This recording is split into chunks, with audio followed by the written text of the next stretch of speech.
திரு கார்த்திகே, நீங்க சுட்டி காட்டினீங்க கம்யூனிஸ்டுகளும் அழைத்திருக்கிறார், விசிகாவையும் அழைத்திருக்கிறார். ஆஃப்கோர்ஸ் இந்த பொசிஷன் அவங்க ரிவைஸ் பண்ணியிருக்கிறாங்க. இப்போ தவேகா, நாம் தமிழர் இவங்க எல்லாமும் பாஜக எதிர்ப்பு கட்சிகள். அவர் எல்லாரையும் இந்த ஒரு அலையன்ஸ்குள்ள, ஒரு கிராண்ட் அலையன்ஸ்குள்ள இப்போ பண்ண முடியுங்கிற ஒரு தோற்றம் வந்தாலும் கூட இதில் ஒரு சப்டெக்ஸ்ட் இருக்கா? தலைவர்களுடைய கருத்துக்கள் டெக்ஸ்ட்டை தாண்டி ஒரு சப்டெக்ஸ்ட் பார்க்கணுமா? இதில் பாஜகவுக்கு ஒரு மெசேஜ் இருக்கா? இல்லை, இதில் ஆக்சுவலாக வந்து இவங்க பேட்டியில் வந்து சொல்லியிருந்தார் இல்லையா, கடவுள் தான் இறைவன் மேலே வந்து இது போட்டார் இல்லையா, பாரத்தை போட்டு கடவுள் தான் எல்லாத்தையும் சரி பண்ணுவார். அந்த கடவுள் வந்து டெல்லி கடவுளா அப்படின்றது தான், அதைத்தான் சொல்ல வரான்ற தான் இருக்கு.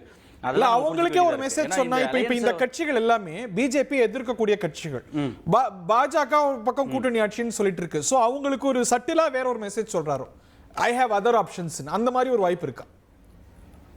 இல்லை, ஐ டோன்ட் திங்க் ஸோ.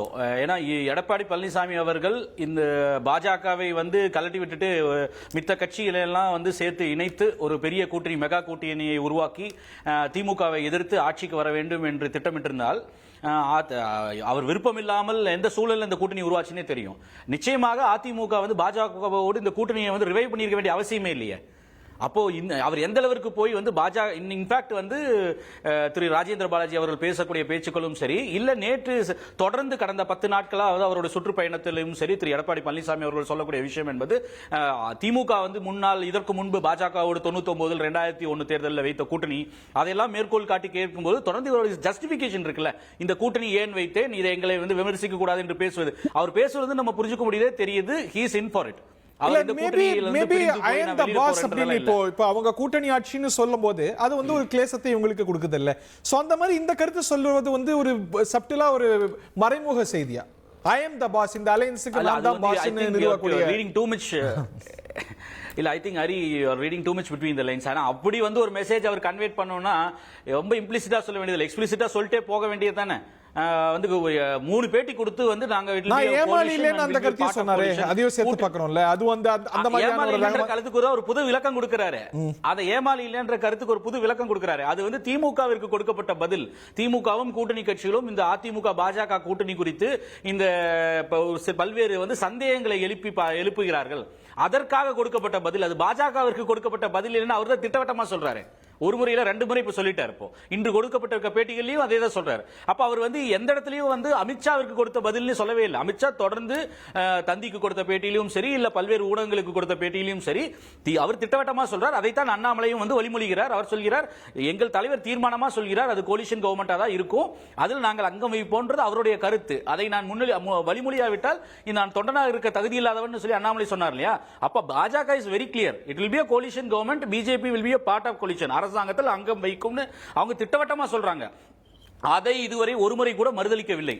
சரி, நீங்க அதுல இருந்தே புரிஞ்சுக்க முடியும், நீங்க கூட்டணிக்கு தலைவர் என்று அமித்ஷா எடப்பாடி பழனிசாமி அவர் இருந்தாலும் கூட இந்த கூட்டணி அமையக்கூடிய ஆட்சியில் நாங்கள் பங்கு வைப்போம் என்று சொல்வதானாலும் சரி, இல்ல கூட்டணியில் யாரை வர வேண்டும், யாரை வந்து இருக்க வேண்டும் என்பதை தீர்மானிக்கக்கூடிய இடத்தில் இருக்கக்கூடிய கட்சியாக இன்று பாஜக தான் இருக்கிறது. இன்று அவர் கொடுத்திருக்கக்கூடிய பேட்டிலே நாம் புரிந்து கொள்ளக்கூடியது, அவர் என்ன பேசுறார் வந்து, பொறுத்திருந்து பாருங்கள், இன்னும் 10 மாதம் இருக்கு, இந்த ஆண்டோட கடைசி இறுதியில் பார்ப்போம் அப்படின்னு சொல்றது இருக்குல்ல. ஏறக்குறைய அவர் வந்து நயினார் நாகேந்திரன் வந்து 10 மாதத்தில் தெரியும் அப்படின்னு சொல்ல விஷயத்தை தான் வழிமொழிகிறார். அவர்தான் முதல் சொன்னார். இந்த கூட்டணி கூட டிசம்பர்ல அப்படி ஒரு கணக்கு சொல்றாங்களா, அந்த கணக்கு இந்த கணக்கு ஒத்து போகுது இல்ல? அப்படியும் பார்க்கலாம்ல. அதைத்தான் நான் சொல்றேனே. அப்போ வந்து பாஜக சொல்வதை தான் இவர் வழிமொழிகிறார். அப்ப ஏற்கனவே கூட்டணி உருவாக்கும் இடத்தை வந்து பொசிஷனை வந்து ஆல்ரெடி பிஜேபிக்கு கன்சீட் பண்ணிடுச்சு ஏடிஎம்கே. அந்த பிஜேபி மீது இருக்கக்கூடிய நம்பிக்கையில் தான் ஏதோ ஒரு விதத்தில் இந்த கட்சிகளை வந்து அதிமுக கூட்டணிக்கு வந்து நான் இருக்கக்கூடிய தலைமைக்கு, என்னை முன்னெடுக்கக்கூடிய தலைமைக்கு வந்து இழுத்து வந்து விடும் பாஜக என்ற நம்பிக்கையில் தான் அவர் பேசுறாரு. நான் நீங்க இப்ப வருமா வராதா, பிஜேபி இருக்கக்கூடிய உள்ளடக்கிய கூட்டணிக்கு வந்து தாவேகா வருமா, நாம் தமிழர் வருமான்றது இட்ஸ் டூ ஃபார் ஃபெட்ச்ட். எனக்கு வந்து இட்ஸ் லாங் ஷாட். இப்பவே நான் வந்து சொல்ல விரும்புகிறேன். ஆனால் அவர்கள் வந்து தொடர்ந்து வலியுறுத்தி, இன்னைக்கு கூட அவர் கட்சிக்கு புதுதாக வந்திருக்கக்கூடிய ஐஆர்எஸ் ஆபீசர் கூட சொல்றார், தொண்டர்களை குழப்புவதற்காக இது போன்ற வந்து கருத்துக்களை எல்லாம் பேசிக் கொண்டிருக்கிறது அதிமுக தலைவர்கள் பேசிக் கொண்டிருக்கிறார்கள். நான் எங்கள் தலைமையில் தான் கூட்டணி, நாங்கள் வந்து போக மாட்டோம் அவர் சொல்லிட்டு தான் இருக்காங்க. பட் விஜய் மேல என்ன விமர்சனம், அதிமுகவை விமர்சிக்கிறது இல்லைன்னு திரு எடப்பாடி இப்படி சொல்றார். 2 பேருமே ஒரு வாக்கு வங்கியை நம்பி, நம்ம வாக்கு வங்கி அங்க போயிடக்கூடாதுன்னு, அந்த வாக்கு வங்கி இங்க போயிடக்கூடாதுன்னு ஒரு ஸ்ட்ராட்டஜிக்கா அப்ளை பண்றாங்களா? டாக்டர் சுமந்த் விஜயோட கால்குலேஷன் ஹரி ஓகே விஜயோட okay Thiru Karthikeyan finish your thoughts நான் பிறகு டாக்டர் சுமந்த் வரேன் வைண்ட் அப் திரு கார்த்திக் எஸ் இல்ல விஜயோடைய பிளானே என்பதே வந்து அவருடைய கேம் பிளானே வந்து எப்படியாவது வந்து அதிமுகவுடைய எம்ஜிஆர் இல்ல அம்மையார் ஜெயலலிதாவுடைய அந்த அதிமுக ஓட்டுகளை தன் பக்கம் இழுக்க வேண்டும். ஒரு ஃபோர்ஸா வந்து அவர் தொடர்ந்து எதிர்க்குங்க. அதனால எதிர்ப்பை அவர் முன்னிறுத்தி அதிமுக மேல சாஃப்டா இருக்காரு விமர்சனம் இருக்கு இல்லையா? அவர் வந்து he must be in pole position. Vijay மேல சாஃப்டா இருந்தா அதே கேமே எடப்பாடி பழனிசாமி விளையாடுறாரு. முன்னிறுத்துறாரு அவரு.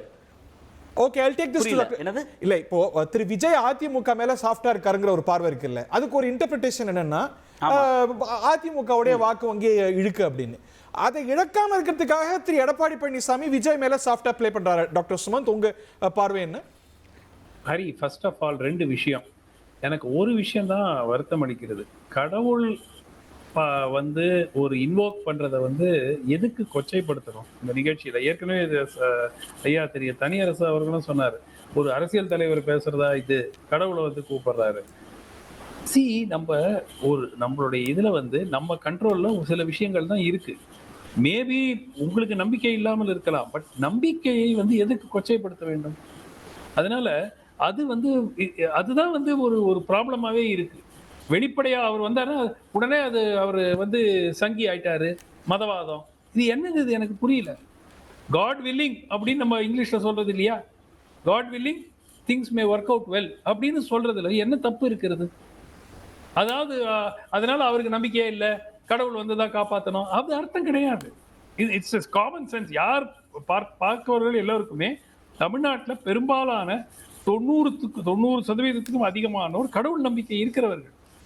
ஸோ கடவுள் பார்த்து பாருன்னு சொல்றது வந்து நான் ஒண்ணுமே செய்ய மாட்டேன், எனக்கு ஒண்ணுமே கான்ஃபிடன்ஸ் கிடையாது, அதனால தான் நான் கடவுளை கூப்பிடுறேன்னு அர்த்தமே கிடையாது. எந்த ஒரு காரியத்தை நாம் செய்தாலும் அதற்கு கடவுளுடைய அனுகிரகம் தேவை. அதனால வந்து அந்த அடிப்படையில் ஒண்ணு. ரெண்டாவது, இந்த இஷ்யூ ஆஃப் இந்த கூட்டணி வருமா வராதா, ரெண்டு விஷயம் நீங்க பார்க்கணும். திரு எடப்பாடியுடைய பயணத்தை டீரெயில் செய்வதற்கு, தடம் புரண்டு கொண்டு போவதற்கு பல முயற்சிகள் நடக்கும். ஃபர்ஸ்ட் மீடியா வந்து தொடர்ந்து, இப்போ நீங்க பாத்தீங்கன்னா திரு அண்ணாமலை பேசும் ஒவ்வொரு வார்த்தைக்கும், இன்னைக்கு யார் அண்ணாமலை ஸ்டேட் பிஜேபி சீஃபா இல்ல, பிஜேபியில நேஷனல் செக்ரட்டரி நேஷனல் ஜெனரல் செக்ரட்டரியா இல்லை, ஹைகமாண்ட்ல ஏதாவது கனெக்ஷனா அபிஷியலா இல்லை. ஆனால் அவர் முன்னாடி கொண்டு போய் மைக்க நீட்டுற காரணம் என்ன?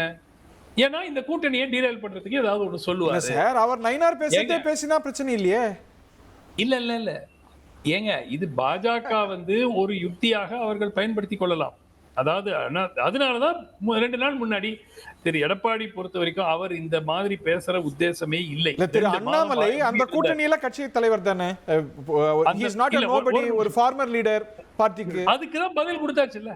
அது வரைக்கும் தான் 2 மாதம் இவர் ஏதாவது சொன்னாரா? அந்த கூட்டணி ஆட்சிதான் அமித்ஷா 3 வாட்டி சொன்னாரு, அண்ணாமலை பேசினாரு.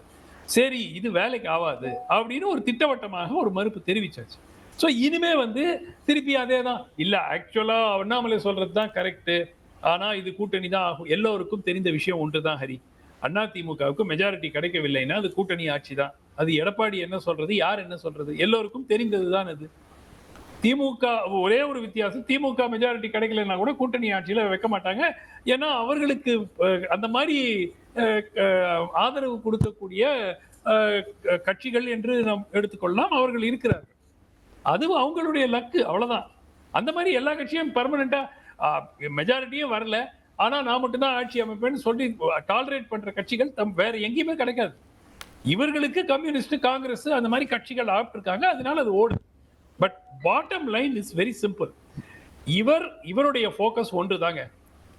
இவர் என்ன சொல்றாரு, அவர் என்ன சொல்றாரு, இவர் என்ன பேசுறாரு, மீடியால என்ன பேசுறாங்க, இது எல்லாத்தையும் காதை மூடிட்டு விட்டுடணும். உங்க போக்கஸ் என்ன? தேர்தலில் வெற்றி பெற வேண்டும். இந்த ஆங்கிலத்தில் இதுக்கு ஷட் அவுட் த நாய்ஸ்னு வாங்க.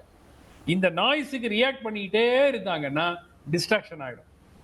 இப்ப நீங்க ஒண்ணு சொல்லுவீங்க, திருப்பி அவங்க வேற ஏதாவது ஒண்ணு சொல்லுவாங்க, அதை எடுத்துட்டு மீடியா திருப்பியும் கிளப்பி விடுவாங்க. இந்த மாதிரி ஐயோ அண்ணாமலை இப்படி சொல்லிட்டாரு.